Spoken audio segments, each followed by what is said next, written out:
할렐루야. 저는 오늘 이 고린도전서 3장 10절 이하의 본문 말씀을 근거로 해서 지혜로운 건축자라고 하는 제목을 가지고 잠시 하나님의 은혜의 말씀을 나누겠습니다. 어린이 동화 가운데 아기 돼지 삼형제라고 하는 동화가 있습니다. 거기에 보면 그 아기 돼지들이 이제 독립을 해서 각자의 집을 만들게 되어집니다. 그래서 이제 한 아기 돼지는 너무나 게으르고 여러 가지 모든 일에 흥미가 없어가지고 자기의 집을 짓는데 지푸라기를 가지고 자기의 집을 짓게 되어집니다. 그리고 두 번째 아기 돼지는 그래도 좀 집을 좀 튼튼하게 지어야 되겠다 싶어 갖고 통나무를 가지고 또 자기의 집을 지어 갑니다. 그리고 세 번째 이 아기 돼지는 좀 힘이 든다 할지라도 벽돌을 가지고 와서 차근차근 벽돌을 쌓아서 집을 만들어 가게 되어집니다. 그런데 어느 날 이 늑대가 와서 이 아기 돼지들을 잡아먹기 위해서 지푸로 만든 이 아기 돼지 집에 늑대가 찾아와서 그 지푸라기 집을 해치니까 당장 집이 무너질 수밖에 없었고, 이 집 속에 있던 돼지는 두 번째 형제인 통나무로 집을 지은 그 형제에게 몸을 피하게 되어집니다. 그런데 역시 늑대가 쫓아와서 이 통나무 집을 헤집게 되어지니까 통나무에 있던 아기 돼지들이 다 보여지기 시작하면서 집이 무너져서 또 이 아기 돼지들은 벽돌로 지은 그 형제 집에 급속히 몸을 피하게 되어졌는데, 역시 늑대가 쫓아와서 그 아기 돼지 세 명이 모여있는 그 벽돌 집을 부수려고 수단과 방법을 가리지 않았는데 역시 그 벽돌 집은 부서지지 않았습니다. 여러분, 이 동화 가운데 이 아기 돼지 삼형제의 이 집을 짓는 모습은 어른들에게도 많은 것들을 시사해 주고 있습니다. 집을 지으려고 하면 견고하게 집을 지어야 된다는 것입니다. 우리가 이 땅을 살아가면서도 건물을 지어가면서 많은 부실 공사를 또 소식을 통해서 매스컴을 통해서 건물이 무너지고 교량이 떨어져 나가는 그 안타까운 모습들을 통해서 많은 사람들이 사상자가 나면서 부실공사다, 또 부실로 지어졌다, 그 터가 부실했기 때문에 자체가 무너졌다, 여러 가지를 이야기하면서 또 여러 가지를 생각하게 되어지는 여러 사건들을 접하게 되어집니다. 여러분이 부실공사라고 하면 이 두 가지로 요약이 될 수밖에 없지요. 하나는 터가 부실하면 무너지는 거예요. 그렇지요? 이 터가 부실하면 안 되고, 두 번째로는 터가 안전하다 할지라도 그 터 위에 어떤 재료를 사용했느냐, 부실한 재료를 사용하게 되어지면 터가 아무리 튼튼한 터 위에 집을 짓고 건물을 세운다 할지라도 그 세워나가는 건물의 재료가 부실하게 되어지면, 비바람과 폭풍과 몰아치게 되어지면 그 건물이 흔들리고 무너지게 되어지는 것, 이 부실공사라고 하는 것은 두 가지를 분명하게 잘 건축해 나가야 되고 터를 잘 살펴서 세워나가야 된다고 하는 것을 우리가 잘 알 수 있는 것이지요. 우리나라의 그 대표적인 부실공사라고 얘기한다고 하면 1994년도에 그 아침 시간이었는데 8시가 조금 아마 7시 57분인가 8분인가 되어졌을 때 우리나라에 그 강남을 연결하고 있는 성수대교의 상판이 떨어지면서 아침에 출근하던 사람이 다리 위에서 떨어져 가지고 수많은 사람들이 목숨을 잃었어요. 저도 그 뉴스를 아침에 보면서 어떻게 저렇게 철로 된 다리가 물속으로, 그 시간도 출근 시간이었기 때문에 버스가 가다가 상판이 떨어지면서 버스도 떨어지고 자가용도 떨어지고 다 떨어졌어요. 죽은 사람만 32명이 되었으니까 부상자는 꽤 많이 나왔습니다. 우리가 말로, 세상 말로 표현하면 날벼락을 입은 거지요. 출근하다가 다리가 떨어져 갖고 물속으로 자동차가 곤두박질해서 떨어지고 들어가서 물속에서 다 잠겨버린 거예요. 나중에 알고 보니까 그 상판을 연결하고 있는 나사 못이 좀 불량하게 되어져 가지고 조금 지나가다 보니까 이 상판이 그 연결되어 있는 나사의 못이 흔들리면서 제 역할을 하지 못하게 되어지고 나중에 공진이 생겨가지고 그 상판이 떨어지게 되어지는 것을 나중에 밝혀졌지요. 그러니까 나사 하나가 부실하게 되어졌을 때, 나사를 만드는 회사가 불량품을 썼을 때 시간이 흘러서 그 불량의 여러 가지 결정체가 사람의 죽는, 상판이 떨어지고 물속으로 사람이 사망하게 되어지는 안타까운 사건으로 결말이 나게 되어지는 그 모습을 보면서, 아니 지금도 저렇게 건물을, 이 다리를 건설하는가 생각하면서 많은 사람들이 의아하게 생각하고 또 안타깝게 생각했지요. 그때는 한참 건설 붐이 일어가지고 건물을 빨리빨리 지어야 되기 때문에 그런 여러 가지 부실한 일들이 많이 있었습니다. 아닌 게 아니라 그 1년이 채 안 됐지요. 94년도에 성수대교의 상판이 떨어지고 95년도에 4월 달인가요? 6월 달이네. 6월 29일이었습니다. 제가 날짜를 기억하고 있는데 1995년도에 6월 29일, 그것도 날이 해가 떠 있는 상태였어요. 한 6시경 정도였는데 서초구에 있는 삼풍 아파트가 우르륵 하면서 무너졌는데, 세상에 살다 멀쩡하게 사람들이 아파트 안에, 백화점 안에서 물건을 쇼핑하고 물건을 사다가 그 안에서 사람들이, 백화점 자체가 우르륵 무너져 가지고 사망자만요 500명이 넘었어요. 500명이 넘고 부상자도 어마어마하게 많이 나오고, 그 안에서 얼마나 이 백화점이 무너지면서 큰 충격을 주었는지 그 안에서 사람의 형체를 찾아보지 못하고 나중에 그 안에서 증발된 사람도 있었어요. 처참한 모습이었지요.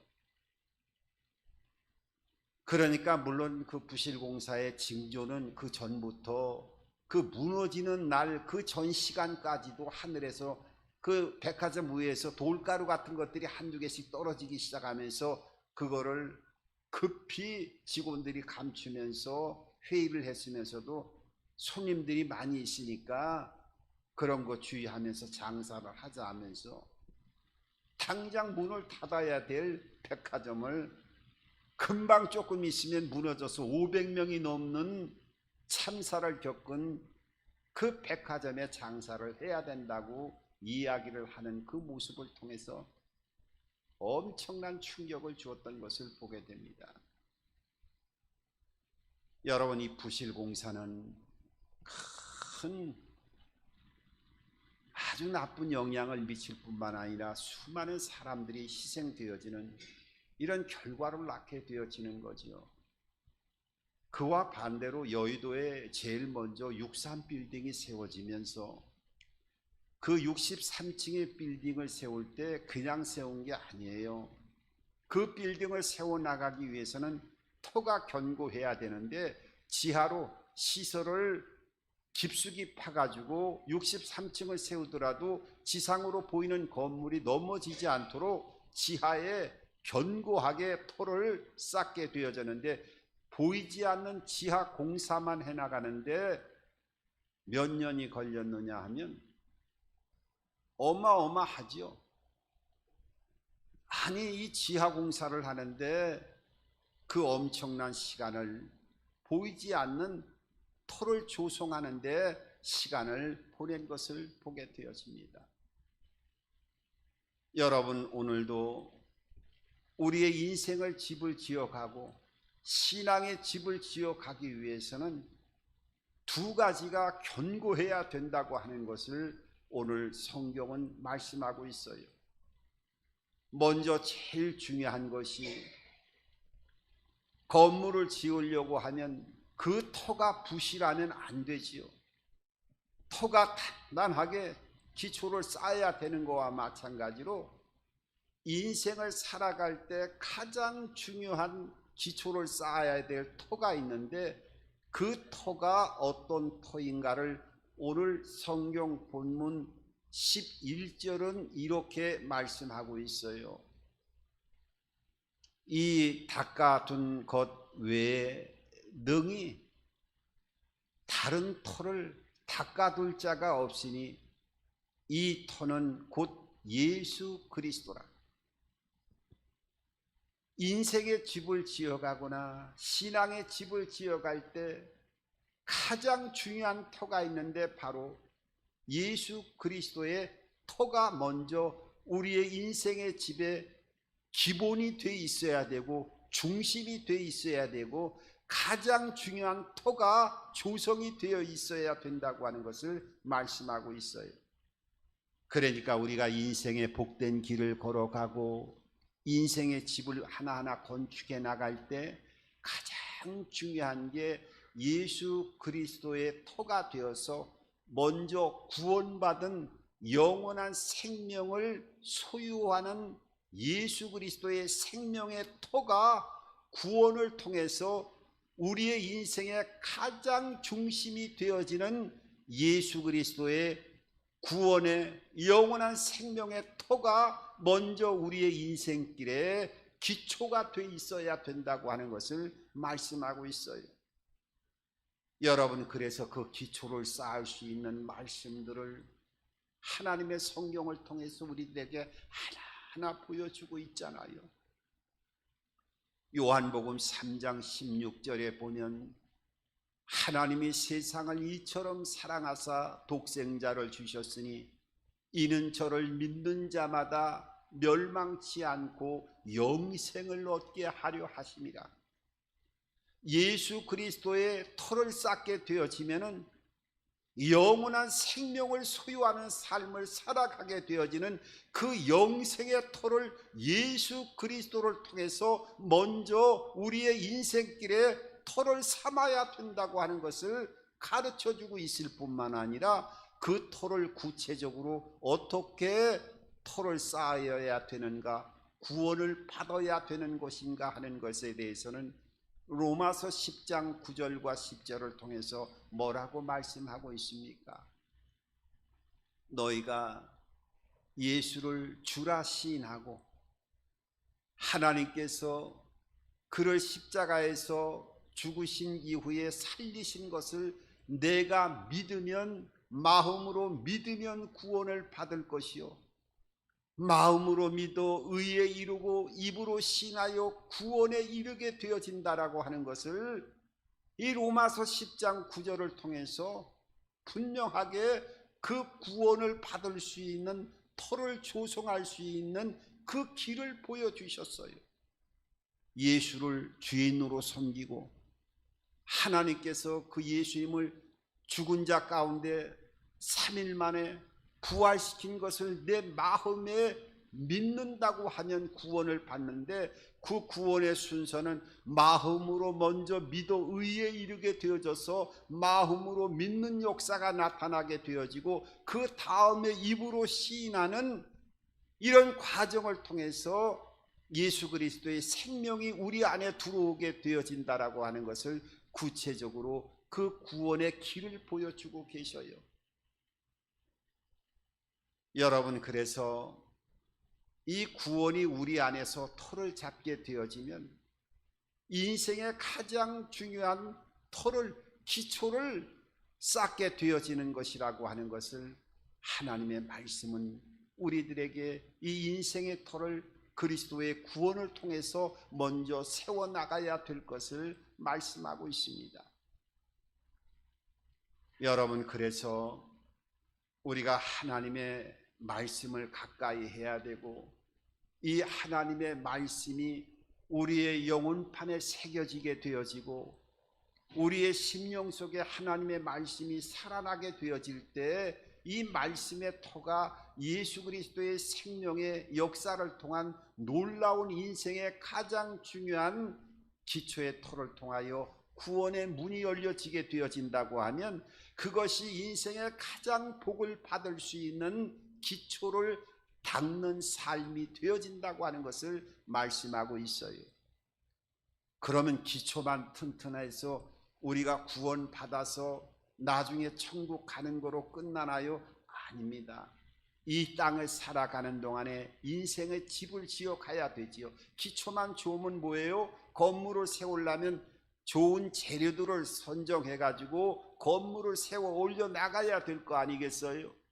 오늘 성경은 그 건물, 인생을 지어 나갈 신앙의 집에 대해서, 그 건축 자재에 대해서 오늘 성경은 6가지로 말씀하고 있는 것을 보게 되어집니다. 먼저 금과 은과 보석과 같은 재료를 말씀하고 있고, 또 나무와 집과 풀, 이러한 재료를 6가지의 재료를 오늘 본문 12절에는 분명하게 이렇게 6가지의 형태로 인생의 집을 지어나가는 사람들이 있다고 하는 것을 말씀하고 비유해서 하나님께서 말씀하고 있는 것을 보게 되는데, 오늘 12절을 보면은 이렇게 말씀하고 있지요. 만일 누구든지 금이나 은이나 보석이나 나무나 풀이나 짚으로 이 터 위에 세우면, 13절에 보면 각 사람의 공적이 나타날 터인데, 그날의 공적을 밝히리니 이는 불로 나타내고 그 불이 각 사람의 공적에 어떠한 것을 시험할 것임이라, 이렇게 말씀하고 있어요. 그러니까 사람이 금과 은과 보석으로 집을 지어나간다고 하는 것은, 건축 재료를 사용한다고 하는 것은 엄청나게 값지게 집을 지어나가는 것이지요. 한번 생각을 해보세요. 여러분, 건축을 하는데 금으로 건축 재료를 세워가지고 건물을 지어나간다고 하면 얼마나 귀한 건물이 되겠습니까? 각종 보석을 통해서 건물을 지어나간다고 하면 그 건물의 효용가치가 얼마나 귀하게 느껴지겠습니까? 하지만 나무나 풀이나 짚으로 집을 지었는데 나중에 불이 지나가는, 하나님이 공적을 확인하려고 할 때 불을 통해서, 심판을 통해서 불심판으로 불이 지나가게 되어지면, 불에 금이나 은이나 보석은 타지 않지만은 나무로 지은 집, 또한 풀로 지은 집, 지푸라기로 지은 집, 이 집들은 다 불로서 다 태워지고 없어지게 되어진다는 거예요. 여러분, 이 각종 보석이나 은이나 금으로 건물을 지어 나간다고 하는 것은 이건 여간 어려운 일이 아닙니다. 오늘 이 건축 재료라고 하는 것은 예수 그리스도의 터후에 예수 그리스도를 믿는 믿음을 포괄적으로 이야기하고 있어요. 그러니까 예수로 구원받았지만은 우리가 개인적인 육신의 죽음을 통과할 때까지 이 세상을 살아가면서 인생의 집을 지어나갈 때 금과 은과 보석으로 비유하고 있는 믿음의 집을 지어나갈 때 믿음을 포기하지 않고 어떤 환경 가운데 있다 할지라도 금과 은과 보석의 집을 인내하면서 지어나가는 자에게는 나중에 큰 상급이 있을 것이라고 하는 것을 말씀하고 있습니다. 불 얘기가 나왔으니까 2008년도로 제가 기억하고 있습니다. 2008년도에 그 겨울이 다 지나가지 않을 때 그 2월 달인가 아마 그랬을 거예요. 우리나라 그 남대문 시장 옆에 있는 숭례문, 이 숭례문은 우리나라 국보 1호입니다. 화재가 났었지요. 그 큰 문, 아마 그것은 우리나라 대한민국에 있는 사람이라고 하면 남대문 시장 정도 한번 가다 보면 그 앞에 있는 숭례문을 안 본 사람은 없을 거라 생각이 됩니다. 국보 1호입니다. 우리나라의 최고의 보호해야 될 국보 1호인데 불이 났었지요. 그런데 그 숭례문을 보고 나는데 얼마나 많은 시간이 걸렸느냐 하면 6년의 시간이 걸렸어요. 6년에 복원하는 시간이. 왜 이렇게 오랫동안에 그 문 하나 고치는데 그 건물 하나 어떻게 보면 1년도 안 돼 가지고 얼마든지 기술로 복원시킬 수 있을 터인데 6년이라고 하는 시간이 흘러가게 되어졌을까?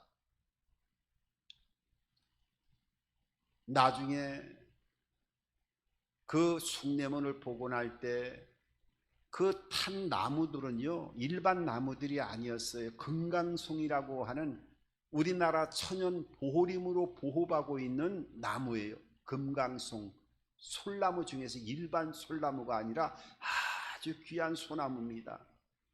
이 소나무를 사용했고 건조에 또 말리고 또 건조하고 많은 시간들을 통하고 그 건축의 이음새를 연결할 때 전동 기구를 사용하지 않고 옛날 방법으로 그대로 복원시켰어요. 그 6년 동안의 시간이 걸렸는데 그 금강송이 얼마나 귀했는지 그때 당시에 제가 기억으로도 거기에 공사의 책임자가 되었던 사람이 그 금강송, 아니 탐낼 걸 탐내야지, 그 금강송 숭례문을 지을 금강송에 탐을 내가지고 그 금강송을 뒤로 빼돌리다가 나중에 구속되는 일까지, 참 부끄러운 일까지 그때 수사 과정에서 매스컴을 통해서 보면서 참 안타까운 그런 마음을 가졌던 적이 있었습니다. 여러분, 이것은 왜 이렇게 오래 걸려요? 좋은 재료를 사용하고 또 여러 가지 그 당시의 방법을 재현해서 그 숭례문을 그대로 복원시키다 보니까 그렇게 오랜 동안의 시간이 걸리게 되어진 거예요. 여러분, 우리가 인생의 집을 지어가고 신앙의 집을 지어갈 때 믿음이 흔들릴 때가 많고 믿음이 떨어질 때가 많고 믿음이 없어져서 세상 가운데 동화되어지고 넘어지고 쓰러질 때가 있음을 보게 되어집니다. 하지만은 우리의 인생의 신앙의 집을 지어갈 때 구원받은 하나의 것으로 급같은 것이 아니라 그 인생의 집을 믿음으로 끝까지 흔들리지 않고 집을 지어 나가야 된다고 하는 것을 오늘 금이나 은이나 보석의 재료를 통해서 우리들에게 말씀하고 있는 거예요. 그런 얘기가 있지요. 물론 한번 들어보신 분도 계실지 모르겠습니다만은 어떤 목수가 있었어요. 이 목수가 한 사장 밑에서 열심히 일을 하고 아주 열심히 일했어요. 그래서 사장이 인정할 정도의 목수의 기술을 가지고 그 사장에게도 많은 재정적인 도움을 주었던 목수였어요. 그런데 그 목수가 어느 날 이제 이 일을 그만둬야 되겠다 하면서 사장에게 사표를 제출했어요. 그랬더니 사장이 아니 왜 사표를 내느냐, 아주 지금까지 열심히 일해준 것처럼 앞으로도 더 좀 해줬으면 좋겠다면서 사정을 했는데 이 사표를 반려하지 않고 그만두겠습니다. 그렇게 이 목수가 얘기하는 것이었어요. 그때 이 사장이 그렇게 얘기했습니다. 그러면 마지막으로 한 가지만 부탁을 드리겠습니다 하면서 집을 한 채를 좀 잘 지어달라고 마지막으로 이 목수에게 부탁을 했어요.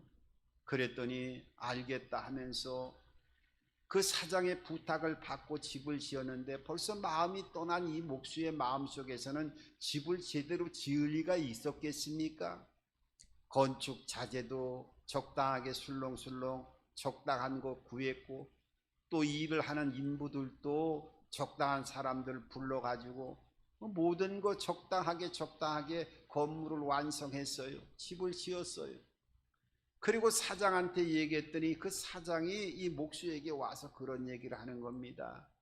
사실은 이 집은 당신을 위해서 제가 집을 드리는 것입니다 하면서 그 사장이 그렇게 얘기를 하더라는 거예요. 나를 위해서 평생을 수고해 주셨고 나에게 큰 덕을 많이 주셨기 때문에 이제 이 마지막에 이 집을 당신에게 선물로 주기 위해서 짓도록 가장 좋은 재료를 가지고 마음껏 귀하게 잘 지으라고 부탁을 했던 것인데 이 집은 당신 집입니다 하면서 그 열쇠를 주더라는 거예요. 이 목수는 깜짝 놀랐지요. 자기 집을 지을 것이라고 생각했다고 하면 모든 걸 최고로 사용해서 집을 지었을 터인데 늦게 후회해봐도 소용이 없는 것입니다. 여러분, 우리의 인생에 이 집을 지어 나갈 때 절대로 나무나 풀이나 집으로 우리의 인생의 신앙의 집을 짓지 말라고 말씀하고 있어요. 금이나 은이나 보석으로 이 믿음의 집을 단단하게 견고하게 삶 속에서 금이나 은이나 보석 모든 재료를 다 파괴할 수 있는 많은 어려운 일이 다가온다 할지라도 믿음의 집으로 흔들리지 말고 견고하게 집을 지어 나갈 것을 말씀하고 있습니다. 여러분, 나중에 이 심판이 이르게 되어지면 불이 지나가면 다 타버린다는 거예요. 구원을 받았지만 부끄러운 구원을 받게 되어진다는 것입니다. 성경에 보게 되면 롯이라고 하는 사람이 있었어요. 아브라함의 조카였지요. 갈대아 우르를 떠나서 함께 하나님께서 지시한 땅으로 출발할 때는 그 아브라함의 복의 근원이 되었기 때문에 복의 근원인 그 삼촌 안에 함께 모든 것을 생활했기 때문에 복 자체가 함께 흘러 들어갔어요. 그런데 나중에 그 목양지 때문에 다투다가 소돔과 고모라 땅으로 이 조카 롯이 자기의 식솔들과 함께 자기의 믿음 정도는 지킬 수 있겠다 싶어 갖고 소돔과 고모라 성으로 들어갔을 때 어떻게 됐습니까? 그 믿음의 집이 흔들리기 시작했고 하나님의 약속이 흔들리기 시작했고 결국은 그 소돔과 고모라 성에서 유황비가 떨어지고 심판이 떨어질 때 자기 아내는 소금 기둥으로 변하게 되어졌고 이 롯은 결국은 소알 땅으로 그 유황비를 피해서 목숨은 구했지만은 결국은 함께 나온 딸들과 함께 또한 여러 가지 가족사에 입에 담을 수 없는 성적인 문란한 끔찍한 일들이 발생하게 되어져서 안타까운 그 구원의 역사를 보여주고 있어요.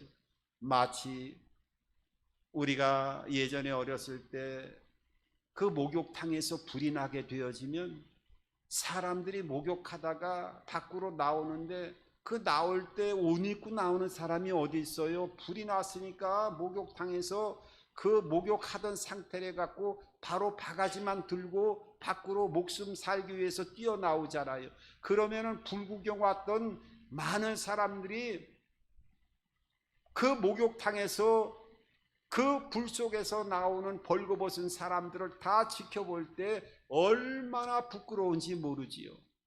하지만 목숨은 살렸지만은 그 벌거벗은 모습을 통해서 이것이 바로 성경에서 말하는 구원을 받되 부끄러운 구원을 받는 것이라고 말씀하고 있는 거예요. 여러분, 우리 하나님의 자녀들은 이 인생의 집을 견고하게 믿음으로 흔들리지 않도록 지어나가는 그런 삶을 살아가야 됩니다.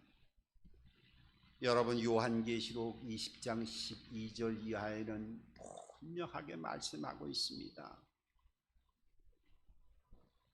성경에는 두 가지의 책이 있다고. 구원받은 사람과 구원받지 않는 사람을 나눌 수 있는 생명책이 하나 있고, 그 다음에 행위를 기억하는 기념하는 기념책이 있다고, 이 두 가지 책이 있다고 성경은 분명하게 말씀하고 있어요. 그러니까 구원받은 하나님의 자녀에 있다 할지라도 그 인생을 살아오면서 내가 어떤 믿음의 집을 지어 갖는 것인가 하는 이 행위를 통해서 삶을 살아온 모든 흔적들이 기록되어지는 기념책이 있다고 하는 것을 성경은 분명하게 말씀하고 있습니다. 여러분, 오늘 우리의 인생의 집은 어디에 터를 두고 있습니까? 우리의 삶 속에 시간 환경 속에 머물러 있고 이 땅을 살아가면서 많은 영육 간의 장애물도 있고 또 문제도 있고 어려운 표현할 수 없는 아픔도 있고 믿음이 회파되어질 수 있고 금이 가는 많은 요소들이 있지만은 오늘 예수 그리스도의 그 생명의 구원의 터 위에 흔들리지 아니하는 금이나 은이나 보석과 같은 인생의 신앙의 집을 지어 나가면서 먼 훗날 하나님의 공적을 시험할 때 불이 지나갈 때 타지 않는 영원한 생명의 상급으로 여러분들을 주님께서 맞이해 주시고 그 상급을 통해서 영원한 복락을 누려나갈 수 있는 저와 여러분들의 인생길이 되기를 주님의 이름으로 축원합니다.